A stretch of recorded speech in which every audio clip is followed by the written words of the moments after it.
Hello, YouTube, and welcome to Season 3, Episode 7 of COMMCast. I'm your host, Christian Benefield. COMMCast is a production of the Longwood University Communication Studies Department and COM 434 Comm Lab. It's a show where we get to know members of Longwood and Farmville communities. On today's show, let's get to know Rob Gritzer.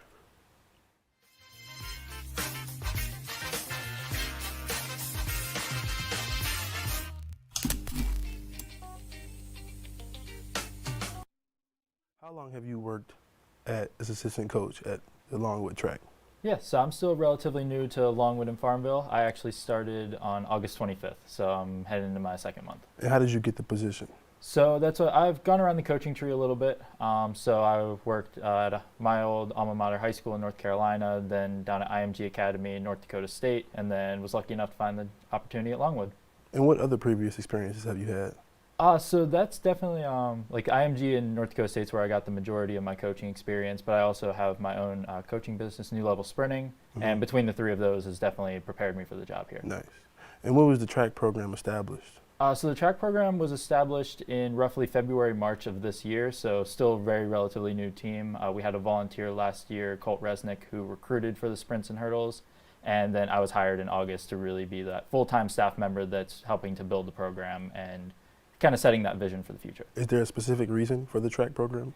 Yeah, so I think Longwood University, especially as we're continuing to see success in the athletic department, especially with basketball in the past few years, really looking to find other ways that we can make our mark in the Big South. And the Big South is a very competitive conference, but it's not an unwinnable conference. So I'm excited to see where we can go in the next couple of years, and I think that we're going to make some noise. That's great.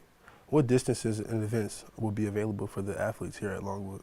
Yeah, so that's what the distance events will be covered by Coach Brooke Craig, and she'll cover events that are the 1500 all the way up to the 10K, and then we'll both split the 800 meter, but then I'm responsible for the 60 meter all the way up to some of our 800 meter athletes, as well as the short and long hurdles. That's nice. And what will the upcoming competition look like this season?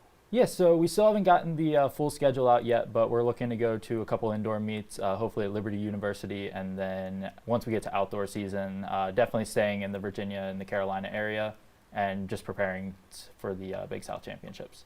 Nice. And what are some of your favorite moments working with the athletes so far? So I think we have a really good group that has a lot of potential that I think even some of them don't realize just how much they have. So I'd say like a lot of diamonds in the rough that really just as they're getting more strength in the weight room and then as they're getting better on the track, this style of training's worked really well, and we've seen a lot of improvement even just the 6 weeks or so that I've been working with them. Can you tell us a little bit about the recruitment process? Yeah, so the recruiting process right now, I've been kind of hitting the ground running because right now we have 8 sprinters and hurdlers, 6 men, 2 women. Definitely trying to balance those numbers out a little bit and also raising the roster numbers a little bit. So when you look at some of the bigger programs like High Point, Charleston Southern, and then some other big programs around the country, typically you want to have about 60 to 100 athletes on the team. So that's what it's going to take a little bit of time to get there. We're not just trying to let anybody in the door, but we're also trying to make sure that we're bringing in quality athletes who are strong on the track, but also very strong in the classroom as well. Understood. And what are your personal goals for this season? So I think for this season, the main goal has been that we want to establish a culture that everybody feels comfortable in and they can feel like they can be their authentic self, as well as that we're seeing some improvement on the track, just because we've had some recruiting visits already. And one thing that's really stood out is that some of the recruits have said that it's hard for them to believe that this program started in March and that I only started in August because it seems like it's already kind of a family culture. Right. So that's definitely something we want to continue into the future and keep building off of. Are there any differences, any major differences between working here at Longwood's track program versus any other previous experiences you may have had? Yeah, so I think the big difference is that here we're not bogged down by years of tradition. So tradition, it can be a good or a bad thing, but because Longwood's track team is so new, we really have a blank slate. So we get to decide what things we want to keep, what things we want to move around, and we don't have the pressure of, say, like North Dakota State. We had won very successful program for the last 15, 20 years, and every year it's kind of win or bust. Whereas here we don't necessarily have that pressure. We're definitely going to be contending with the Big South, but we don't have the pressure of, like for example, North Dakota State, very prominent throws school. So if the throws are down in a year, that can really affect the whole team. Whereas here we get to build what events and what specialties we really want to. Nice. Is there any specific field events that will be taking place that you would like to add, maybe? So that's what, right now we're definitely looking to keep things a nice steady progress. So right now I'm going to be responsible for the sprints and hurdles as well as any sprinter jumpers or hurdler jumpers that we do have. We already have a couple athletes on campus who have expressed interest, and the main thing is that if we're adding the jumps, we want to make sure that they're also going to be successful in the sprints as well, so that we can set them up on a better training program, so that I'm not running an entire sprints program, entire hurdles program, and a jumps program, because that would just be a little overwhelming. Yeah, I agree. Yeah.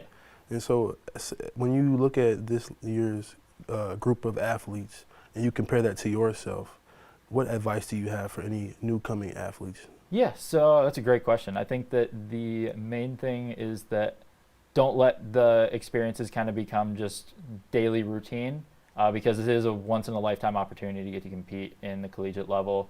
And unfortunately, athletes don't know when their last race is going to be. So it's always important to just take that every single race and every single training opportunity as if it's going to be your last, because you never know. There could be a freak injury, there could be a sudden life event that may happen, and a career could be over in a heartbeat. So it's important for the athletes to really know that they have every chance they have, just take advantage of it. Absolutely. What has your experience been so far working with other coaches like Coach Craig? So that's what me and Coach Craig definitely, we have a lot of similarities, but we also have some differences too.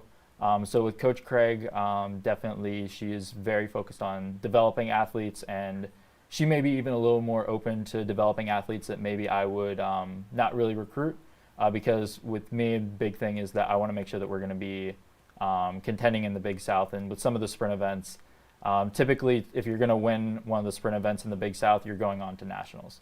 So that's the standard that I want to make sure that we're recruiting, and I think that that's a very good thing because we have our differences of how we recruit, but at the end of the day, we're all here for the athletes that are here. We're invested 100%, and I'm excited to see how that's going to translate once we can finally get to the season. Absolutely. And how do you think that you will manage your current business with Longwood athletes and the new track program with your own personal business? Yeah, so that's something that, one, for the compliance side, I've been in constant communication with our compliance officer, Michaela Dukas, making sure that we're not breaking any recruiting violations or things like that. So especially with my business, before I came to Longwood, it was primarily high school students. Being here at Longwood, there's definitely some conflicts of interest there. So I've shifted my business model a little bit. But ultimately, at the end of the day, it's not a bad thing because I also still continue to compete over the summer.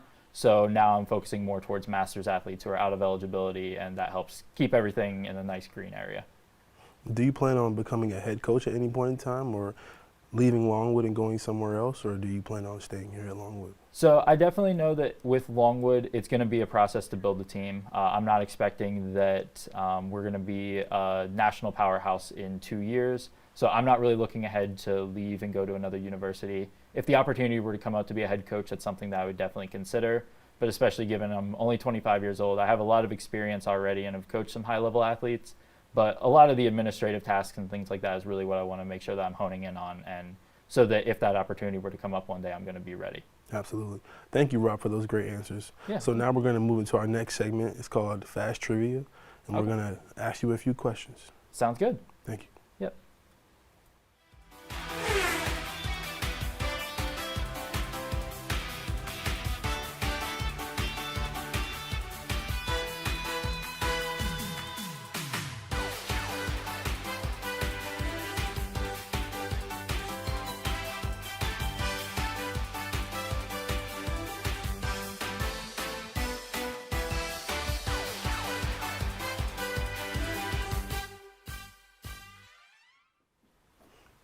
All right, so for our first question, Rob, what universities in England hosted the first college track meet? Oh, that's a good one. And I probably should know it because I lived in Wales for a little bit. My guess would be Loughborough University. Let's take a look. Oxford's in Cambridge. That makes sense. Oxford has the tradition. So. Yeah. Our next question is, what is the time of the current 100-meter world record by Usain Bolt? 9:58. Let's take a look. Correct. You got that one right. Okay, 1 for 2. And who currently has the 400-meter world record for men? Wade Van Niekerk. Let's see if that's right. That is correct. And for our last question, who is the most decorated U.S. track and field in Olympics history with 11 medals? Allison Felix. Nice. Very good, very good. Well, thank you to Rob for joining us today, and thank you to everyone for watching. For everyone behind the scenes, I'm your host, Christian Benefield. Tune in next Wednesday at 1:30 p.m. for another edition of COMMCast.